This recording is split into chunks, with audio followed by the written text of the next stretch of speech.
nshuti mwene data, si ahantu hose umuntu akwiriye gukandagira cyangwa kugera. Si buri muryango wose ufunguye ugomba kwinjirwamo cyangwa wakwinjiramo. Hari ibibanza bigaragara nk'ibisanzwe ariko mu mwuka byuzuyemo umwijima. Hari aho abantu bajya bavuga ngo ni imyidagaduro, abandi bakavuga ngo ni umuco, ariko inyuma y'ibyo byose hari izindi mbaraga zitagaragara. Uyu munsi reka turebere hamwe ku nkuru igaragaza ibibanza bya Satani, imbaraga z'umwijima, ahantu ziherereye umuntu uwo ari we wese atarakwiriye gukandagira.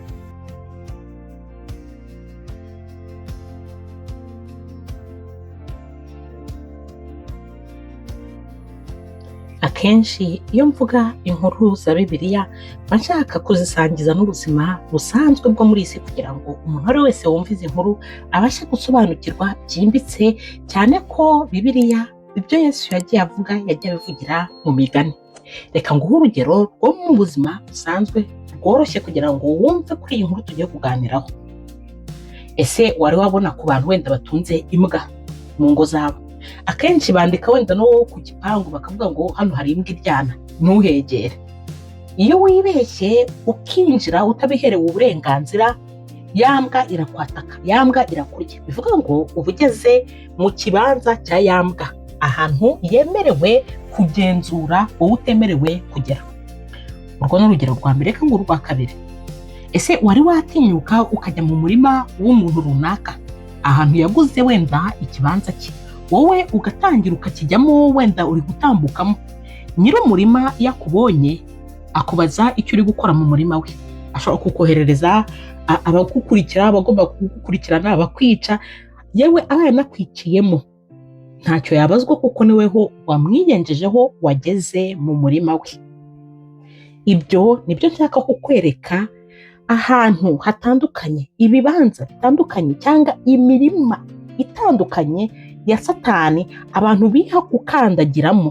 Kandi iyo uyikandagiyemo ni ngombwa ko agomba kukuruma nk'uko imbwa yakuruma wageze mu kibanza cyayo. Ni ngombwa ko agomba kukugirira nabi, agomba kukujyamo kubera ko wamwegereye. Ntabwo ari we wagusabye kuza, ni weho wiyemeje kumwinjirira mu kibanza cye. Uwo ari we wese rero wakwinjira mu kibanza cye afite uburenganzira bwo kugukoresha icyo ashaka. Na Satani rero nawe nuko, iyo ugeze mu bibanza bye agukoresha icyo ashaka. Mu Gutegekwa kwa kabiri igice cyaho cya 18 umurongo wa 10 haranditse ngo muri mwe ntihazaboneke ucisha umuhungu we cyangwa umukobwa we mu muriro, cyangwa ukora iby'ubupfumu, cyangwa uragurisha ibicu, cyangwa umupfumu, cyangwa umurozi, cyangwa umwambuzi, cyangwa ushikisha, cyangwa uragurira abantu ibizabaho, cyangwa umushitsi. Kuko ukora ibyo wese ari ikizira Uwiteka yanga urunuka, kandi ibyo bizira nibyo bitumye Uwiteka Imana yawe izirukana ayo mahanga imbere yawe, utungane rwose ku Uwiteka Imana yawe. Iki gice kiratwereka ibintu bimwe na bimwe abantu batari bakwiriye gukora. Ni gute udasoma Bibiliya ngo ikuburire aho udakwiriye kugera? Niba Bibiliya ivuga ngo ntukabe umupfumu, ntugacurishe, ni ukuvuga ngo ntukagere mu bapfumu, kuko iyo ugiye mu bapfumu uba ugiye kubabaza ibizaba cyangwa ugiye kubasaba ibyo bagukorera. Bivuga ngo uba wizeye izindi mbaraga, uwundi mwuka kurenza uw'Uwiteka. Niba wizeye izindi mbaraga zitari iz'Imana, izo mbaraga zindi wibwira ko ziba ari izihe? Ziba zivuye he? Muri iyi si nta zindi mbaraga tugira uretse iz'umwijima n'iz'umucyo. Iyo udashatse umucyo, ubwo uba ushaka umwijima.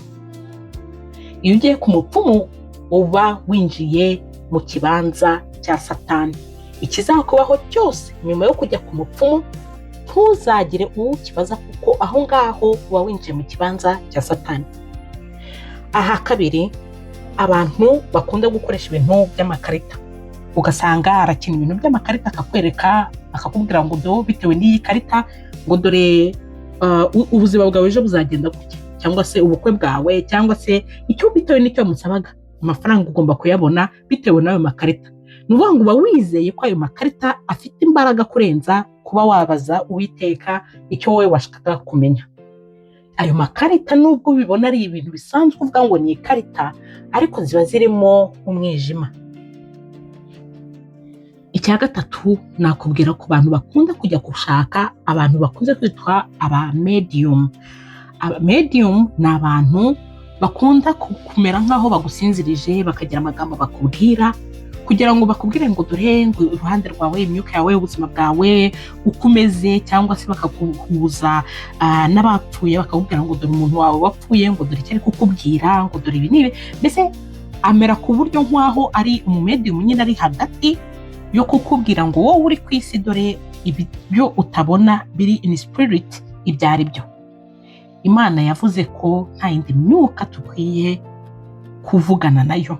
Ikindi, ntidukwiye kuvugisha abapfuye, kuko niba twe tukiri bazima ntaho duhurira n'abapfuye. Abo ba medium nta zindi mbaraga zibakoresha uretse imbaraga z'umwijima. Iyo ubagiyeho, nubwo yakubwira ibyiza, nubwo yakubwira ibizaza byiza by'ejo hazaza, ariko reka mubwire ngo ingaruka zose uzagira nyuma yo gushaka uwo mu medium ukamuvugisha, ukumva ko iyo n'ibyo akubwiye kuko ari ukuri, n'umuntu wawe wapfuye ukumva koko birahari, birahura, menya neza ko wamaze kugera mu kibanza cya Satani. Icya kane kandi gikomeye ku bantu benshi badakunze gusobanukirwa ni ikintu cyitwa yoga.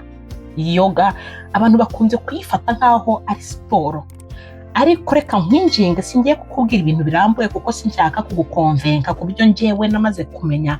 Nawe ukora ubushakashatsi bwawe bwite, ujye muri Google, uguguringe, wandikemo yoga, urebe ituruka hehe, isobanura iki, ivuga iki.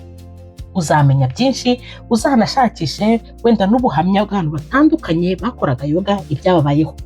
Yoga ni uburyo bukoreshwamo bwo kuramya Imana yitwa Hindu, bituruka muri Indian. Yoga uburyo bukorwa muri spirit, amagambo avugwa, uburyo abantu bicaramo, ibyo baba bari gukora, ni position za Satani z'umwijima, kandi ibyo byose uburyo bubikoramo ni uguhamagarira umwijima kugira ngo yinjire muri wowe. Reka nkubwire ngo ku muntu uwo ari we wese wakoze yoga, ku muntu uwo ari we wese ukora yoga, uba uri mu kibanza cya Satani, uba umuhamagara ibizakubaho nyuma, ntuzagire ngo hari ikindi kibazo. Ariko reka mbabwire ngo ku bantu benshi hari ukuntu batabisobanukirwa, bakumva wenda ngo ni umuco, kuko hari abantu benshi bagiye bajya kuraguza, gupfumuza, ngo kuhamagaza ngo za nyabingi, ngo kuvugana ngo n'abacu ngo ba kera. Mbese ibyo ni umuco wabayeho kera, ariko ibyo byose ni umwijima. Reka nkubwire ngo ukuntu uzabisobanukirwa kugira ngo umenye ko ufite uwo mwijima wageze mu bibanza bya Satani, nuko uzajya ubura amahoro muri wowe. Akenshi niyo ugiye kuryama uba wumva wagira ngo hari umuntu ukuri hafi, wagira ngo ntusinziriye neza, uba wumva ko hari nk'umuntu uri kukobzavinga, umuntu uri kukureba, umuntu uri kugukurikirana, ukumva ufite ubwoba muri wowe. Hari ahantu uba wumva udahagaze neza.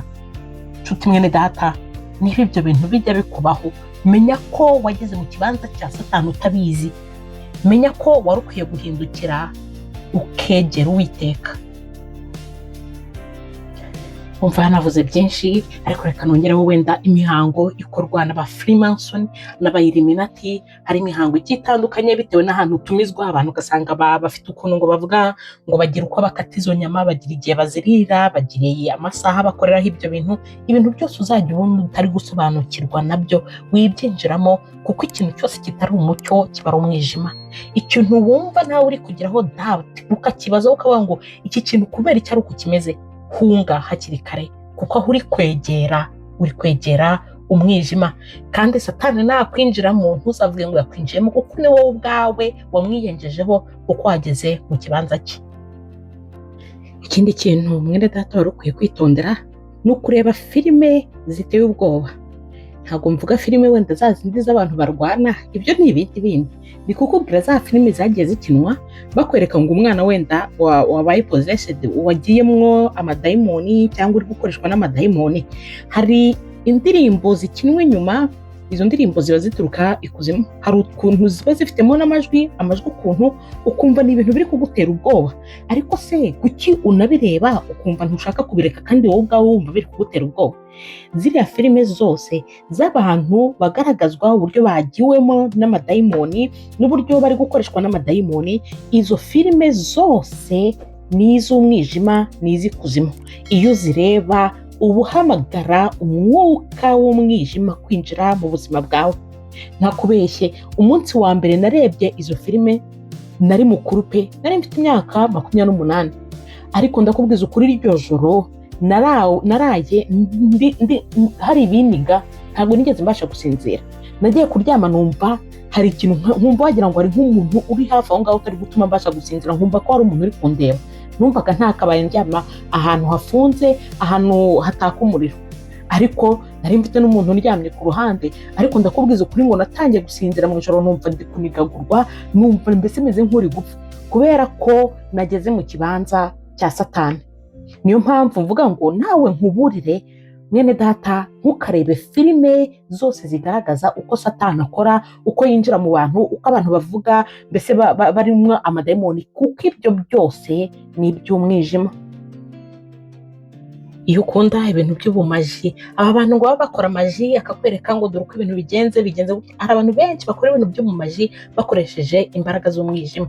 Ibyo bintu rero iyo bikunda ukabijyamo, ukajya mbese naho babikorera, naho babyerekanira, nuko uba uri kugera mu kibanza cya Satani.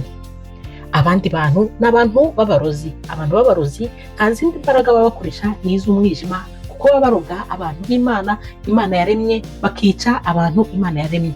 Abo rero nta bandi myuka ibikoresha, imyuka yabo niyo kwica, kandi Satani yazanywe no kwica, no kwiba, no kurimbura.